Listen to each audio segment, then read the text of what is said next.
Oi, meu querido, seja bem-vindo no canal, se inscreva no canal, compartilhe e comente. Eu tenho uma palavra de Deus para o teu coração e através da palavra de Deus, o Espírito Santo vai te colocar de pé, o Espírito Santo vai te encher, o Espírito Santo vai te renovar e vai te trazer de volta a presença de Deus. Quero fazer menção de um texto, Apocalipse, o capítulo 2 e o versículo 1. Diz assim a palavra de Deus: escreve ao anjo da igreja que está em Éfeso, isto diz aquele que tem na sua destra as 7 estrelas e que anda no meio dos 7 castiçais de ouro. Eu conheço as tuas obras, o teu trabalho e a tua perseverança, e que não podes suportar os maus, que puseste à prova os que dizem ser apóstolos e não são, e tu os achastes mentirosos. Sofrestes, tem paciência, trabalhastes pelo meu nome e não te cansaste. Tenho, porém, contra ti que deixastes o teu primeiro amor. Lembra-te, pois, de onde caíste, arrepende-te, pratica as primeiras obras, pois, se não, brevemente a te virei e tirarei do seu lugar o teu castiçal, se não te arrependeres.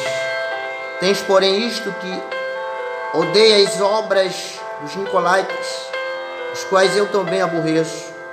Quem tem ouvido, ouça o que o Espírito diz às igrejas. Ao que vencer, dar-lhe-ei a comer da árvore da vida que está no meio do paraíso de Deus. Essa é uma história muito interessante. É uma história muito bonita, comovente, cativante, porque é a história do Senhor com a sua igreja. Se hoje você recebesse uma carta, só que esta carta não foi enviada pelo teu pastor, também por nenhum dos teus familiares. Essa carta foi enviada por Deus, direcionado a você. Só que nesta carta, a primeira parte da carta, o Senhor está elogiando você pelas excelentes obras que você prestou, que você fez, que você trabalhou para Deus. E na segunda parte da carta, ele está falando das tuas virtudes, das tuas qualidades, como amor, paciência. E na terceira parte da carta, ele está te exortando, ele está te repreendendo, porque você está indiferente, porque as primeiras obras que você fez são mais excelentes do que agora as obras que você está fazendo. Que as primeiras obras que você fez são magníficas e são muito diferentes das obras que você está fazendo agora. E na quarta parte da carta, ele está dizendo para você que você está indiferente, que você está frio, que você não é mais aquela pessoa de antigamente, que você já não ama mais como amava antigamente. E na quinta parte da carta, ele diz para você se arrepender, para você voltar ao primeiro amor, às primeiras obras. E ele também, na sexta parte da carta, ele te faz uma promessa. E nessa promessa que ele diz, é que quem tem ouvido, ouça o que o Espírito Santo diz à igreja. Ao que vencer, esta é a promessa: ao que vencer, dar-lhe-ei a comer da árvore da vida que está no meio do paraíso de Deus. É sobre este texto que eu quero pregar. É esta história que eu quero contar. Porque essa história tem tudo a ver comigo, tem tudo a ver com você, que somos igreja do Senhor. Primeiramente eu quero te dizer que a igreja não é propriedade de homem. A igreja nunca foi propriedade de homem e nunca será propriedade deles. Porque a igreja não nasceu no coração do homem. A igreja nasceu no coração de Deus. Jesus sempre disse, quando estava aqui na terra, Jesus disse, eu tenho uma igreja. E ele disse, a minha igreja, eu edificarei sobre esta pedra. Ele disse, as portas dos infernos, ou a porta do inferno não prevalecerão contra ela. Então a igreja é de Cristo, a igreja é do Senhor, porque Ele comprou, e Ele pagou um alto preço. Esse preço custou o sangue de Jesus, derramado na cruz. E com esse sangue, Ele comprou a igreja, que é eu e você que somos a igreja de Cristo. Jesus só tem uma igreja na terra. E a Bíblia diz que quando Ele voltar, Ele virá para levar a sua igreja. Não existe uma, ou não existe duas, não existe três, quatro igrejas. A do Senhor é só uma igreja. Aquela que foi comprada com o sangue do Senhor. Então, irmãos, a igreja de Cristo, ela não é propriedade de homens. Porque se fosse a igreja de Cristo, fosse do homem, o homem cuidaria da igreja. O homem sararia a igreja quando ela estivesse enferma. Mas a igreja não é do homem, é a igreja de Cristo. É Cristo que cuida da igreja. É Cristo que dá força para a igreja. É Cristo que sara a sua igreja. Então, irmão, nós iremos hoje, eu vou ministrar uma palavra de Deus e você vai ouvir uma palavra do Senhor que vai te trazer de volta à presença de Deus. Segundo a tradição, que Deus desceu na ilha de Pátimo, aonde João estava exilado, aonde João foi abandonado, aonde João foi esquecido. E agora você entende por que Deus permitiu, por que o Senhor permitiu que João não morresse. Porque o Senhor queria revelar para João o futuro. E o livro de Apocalipse quer dizer a revelação de Jesus Cristo para o seu servo João. Quando o Senhor desceu da ilha de Pátimo, a tradição diz que o Senhor mandou João escrever 7 cartas. E a Bíblia diz que uma das cartas foi escrita para a igreja de Éfeso. E é esse texto, irmão, que eu quero pregar. E eu vou ministrar sobre o amor esquecido. Oh, glória a Deus. O Senhor mandou escrever 7 cartas. E uma das cartas seria direcionado à igreja de Éfeso.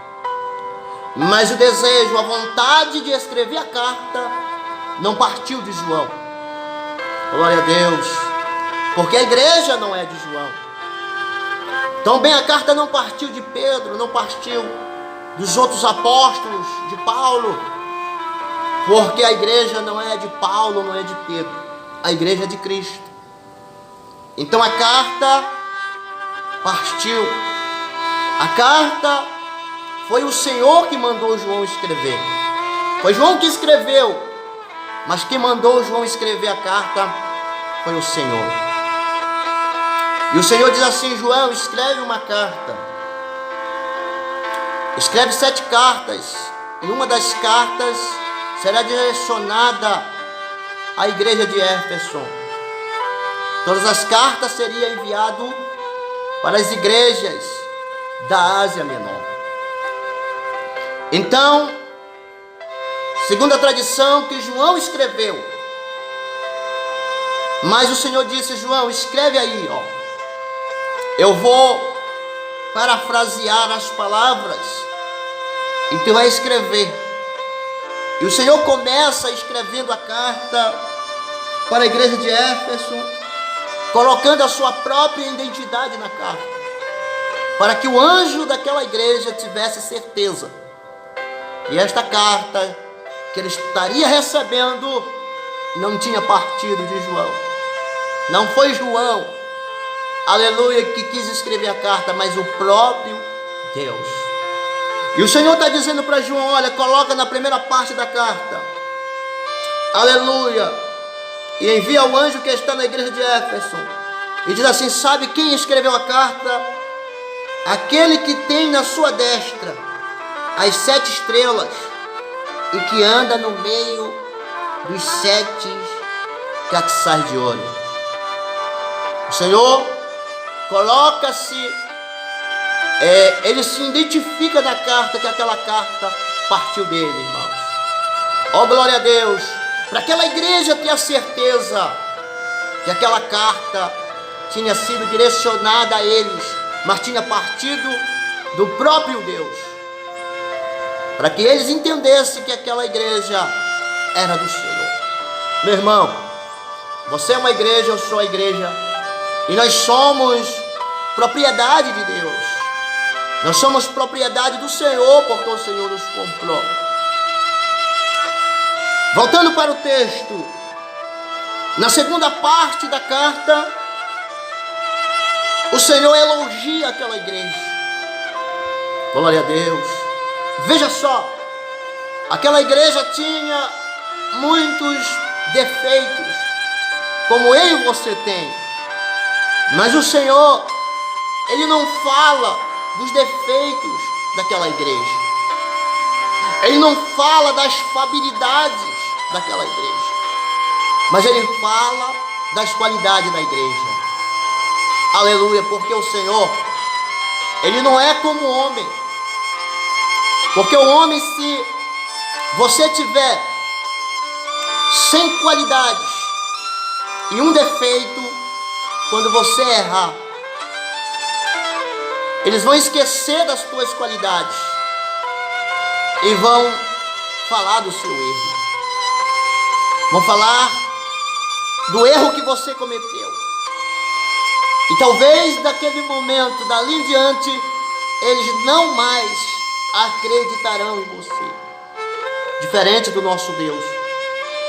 O nosso Deus, Ele não olha para a tua falabilidade. O nosso Deus não olha para os teus defeitos, mas o nosso Deus olha para as tuas qualidades. E quando Ele olha para você, Ele vê as tuas qualidades.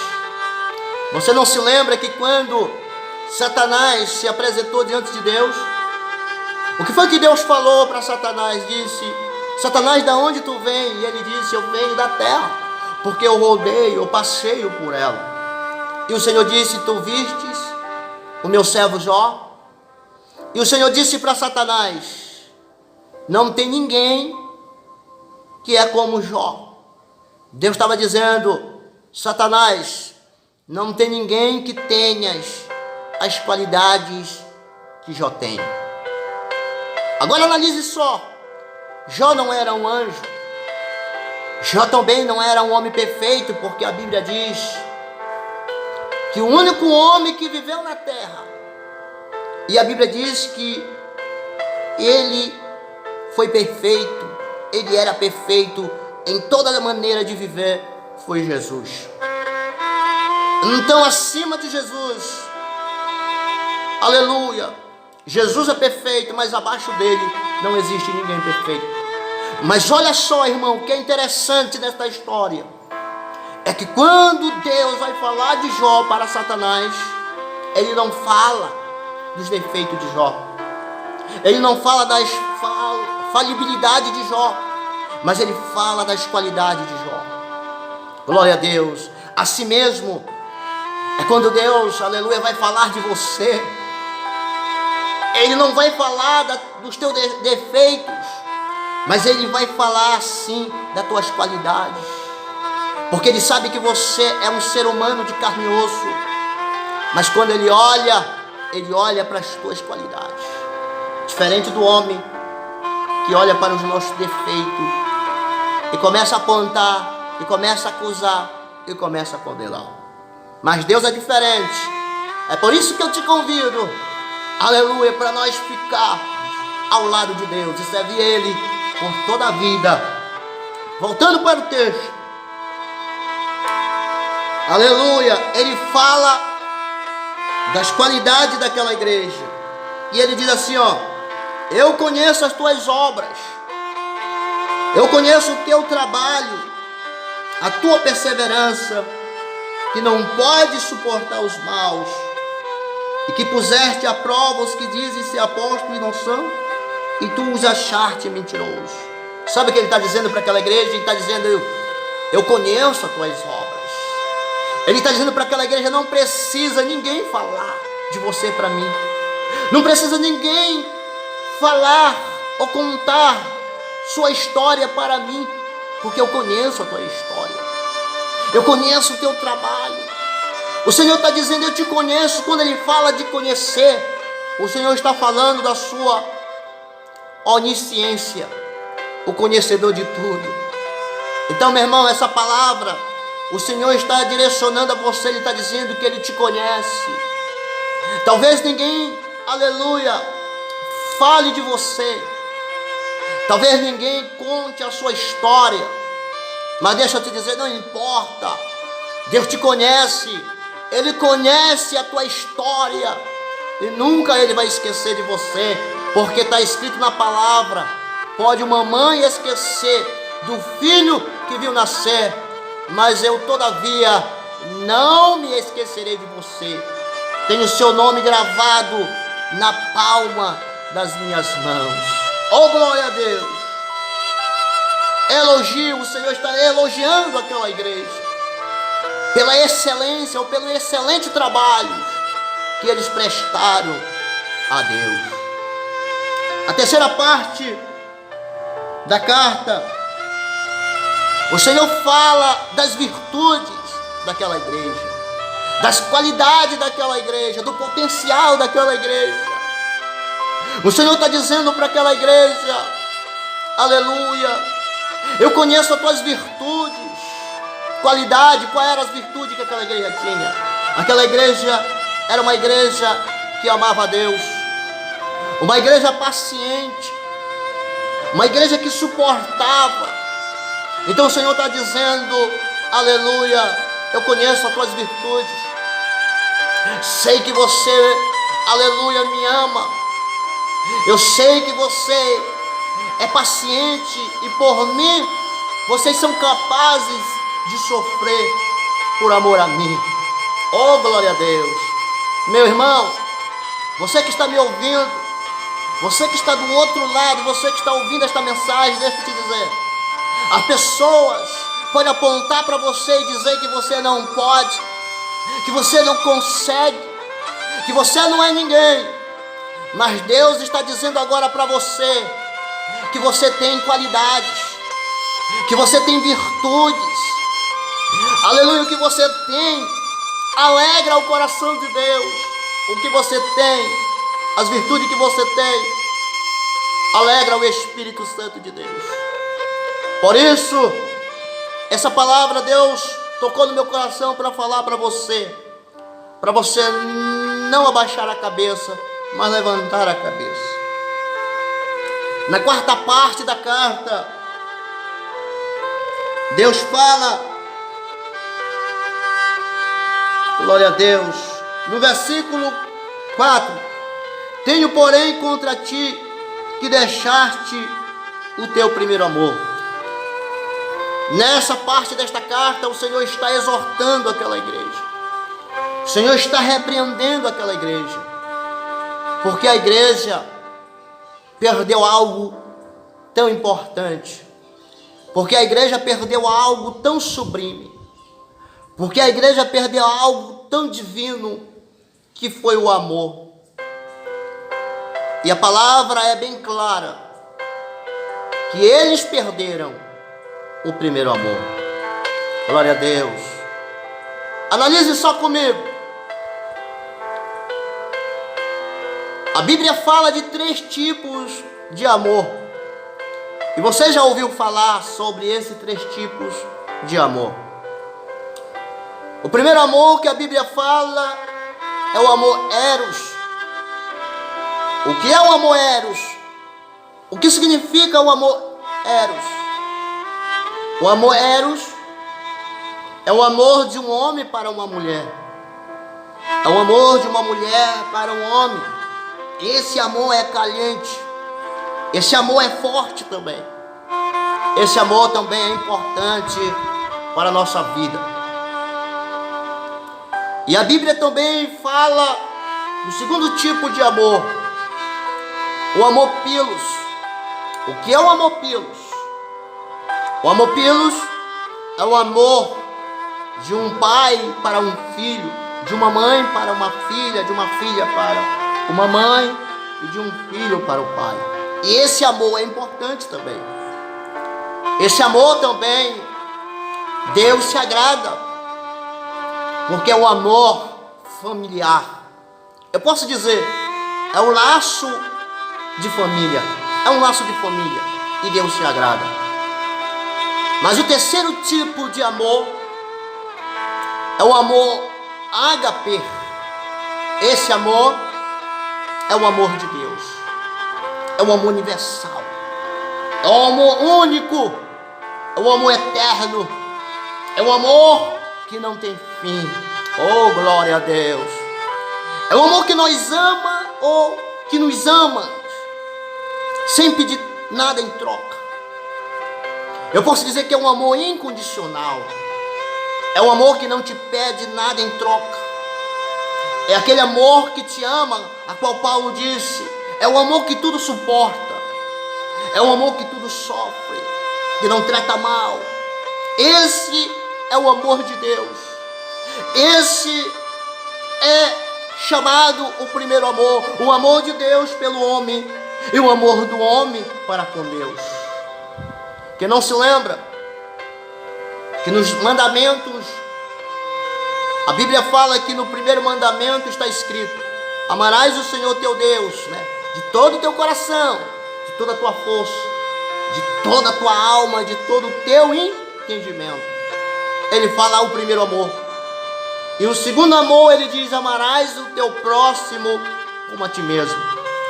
Então, olha só, voltando para o texto, a igreja de Éfeso pecou. A igreja de Éfeso perdeu o primeiro amor.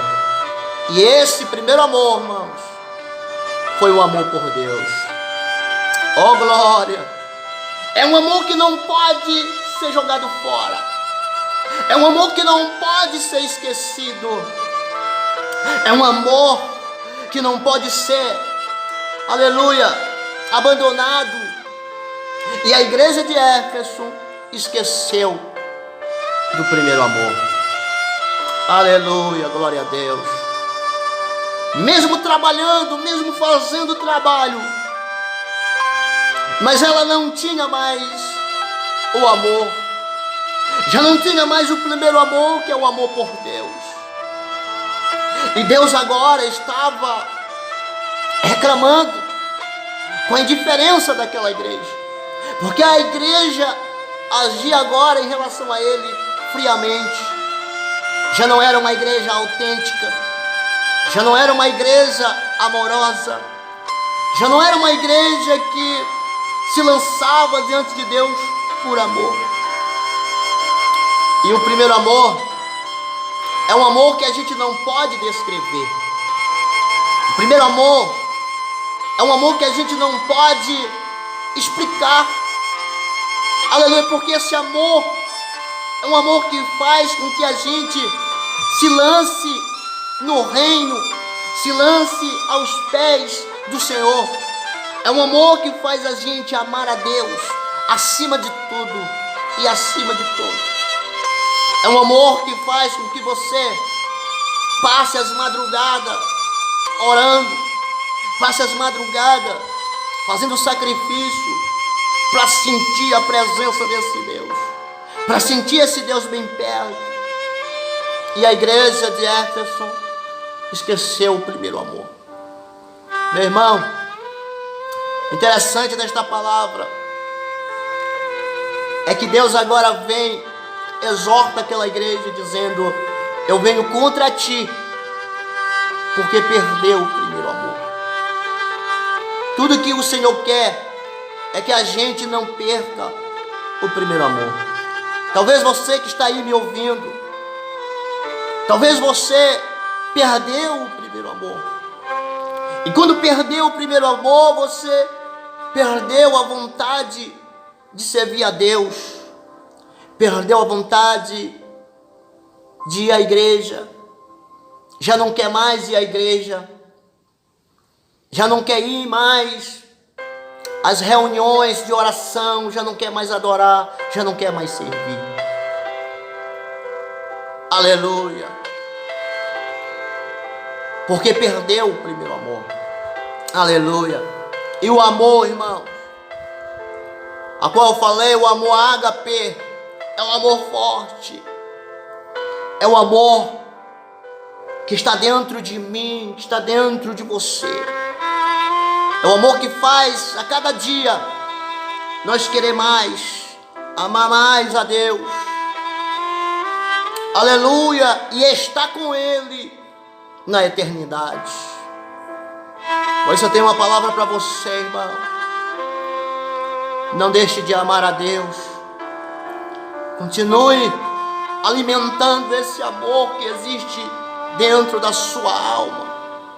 Alabassube cantaraia sei. Shai de carabassuriandaraia sei. Continue alimentando esse amor que existe dentro de você.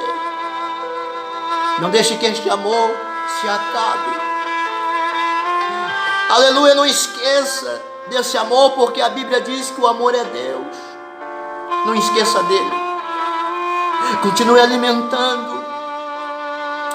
Aleluia, mesmo não importa o momento que você está vivendo, não importa as circunstâncias, não importa as dificuldades, não importa o momento em que você está vivenciando.